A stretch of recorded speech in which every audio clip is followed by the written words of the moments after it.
మొదటి విడత పంచాయతీ ఎన్నికల్లో గెలిచిన సర్పంచ్లు గ్రామాల అభివృద్ధికి కృషి చేయాలని మంత్రి పొన్నం ప్రభాకర్ అన్నారు.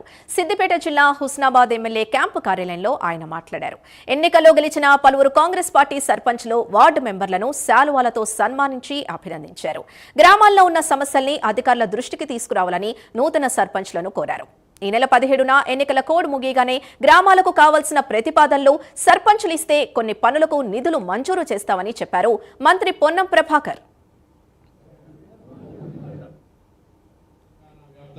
గెలిచినటువంటి మొదటి దశలో గెలిచినటువంటి సర్పంచులకు, ఉప సర్పంచులకు, వార్డు సభ్యులందరికీ కూడా తెలంగాణ ప్రజాపాలన ప్రభుత్వ పక్షాన అభినందనలు, శుభాకాంక్షలు తెలియజేస్తూ ఎన్నికల్లో హామీలు ఇచ్చి గెలిచి వచ్చినారు.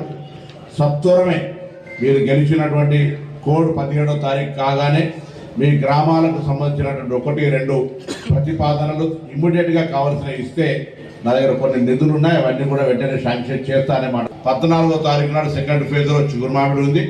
మిగతా 4 మండలాలు 17 3వ ఫేజ్లో ఉన్నాయి. 17వ తారీఖు నాడు 4 మండలాలు సిద్దిపేట జిల్లాలో ఉన్నటువంటి కోయడ, అక్కన్నపేట, హుస్నాబాద్తో పాటుగా కరీంనగర్లో ఉన్నటువంటి సైదాపురి 4 మండలాలు 17వ తారీఖు నాడు ఉన్నాయి.